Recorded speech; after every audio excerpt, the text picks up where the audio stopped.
Hello నమస్తే అందరికీ welcome to my channel Dil సేసు.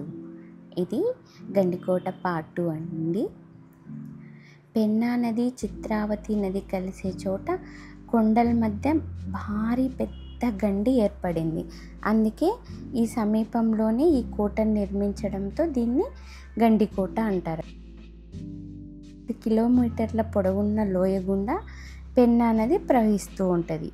1980లో కేంద్ర పురాతత్వ శాఖ గండికోటను తన ఆధీనంలోకి తీసుకుంది. గండికోట చుట్టూ 3 రాతి ప్రాకారాలున్నాయి. పునాదులు లేకుండానే కొండలపై కోట గోడలు నిర్మించడం విశేషం. నిర్మాణంలో ఎర్రటి నున్నటి రాళ్ళను వినియోగించారు. 1200 మీటర్ల పొడవు, 800 మీటర్ల వెడల్పు ఉన్న కోట చుట్టూ 101 బురుజులున్నాయి. కోటలో 21 దేవాలయాలున్నాయి. 55 స్తంభాలతో ఆలయ మూల విరాట్ రంగనాయక స్వామి విగ్రహం కూడా ఉంది. అరుదైన శిల్పకళతో మాధవరాయ స్వామి ఆలయం అద్భుతంగా ఉంటుంది.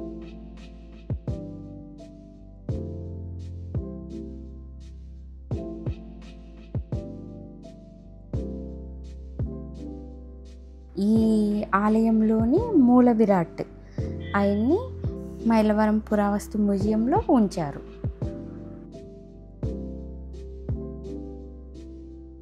వృత్తాకారంలో ఉండే కోట చుట్టుకొలత దాదాపు 5 మైళ్ళు ఉంటుంది.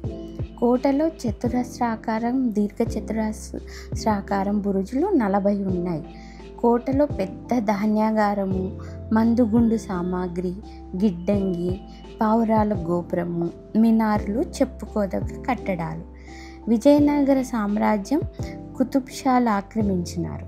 రంగనాథ ఆలయం కళాకారుల నైపుణ్యాన్ని చాటి శతాబ్దాలు గడుస్తున్న గండికోట చెక్కు చెదరక నిలుచుంది.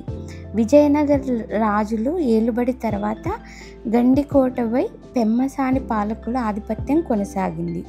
టిప్పు సుల్తాన్ మరణం తర్వాత స్వాతంత్రం వచ్చే వరకు ఇక్కడ ఆంగ్లేయుల పెత్తనం కొనసాగింది. ఇది ఈ గండికోట యొక్క చరిత్ర.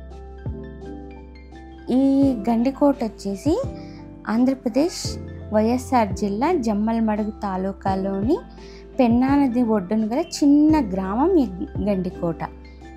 ఎర్రమల పర్వత శ్రేణికి గండికొండలని కూడా అంటారు. ఇది ఈ గండికోట యొక్క చరిత్ర.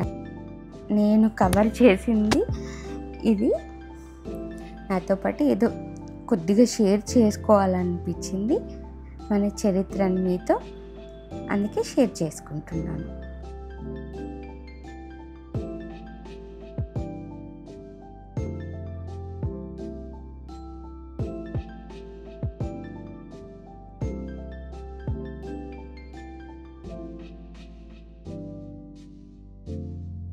చెప్పడానికి కూడా మాటలు రావట్లేదు, అందుకే చూపిస్తున్నాను.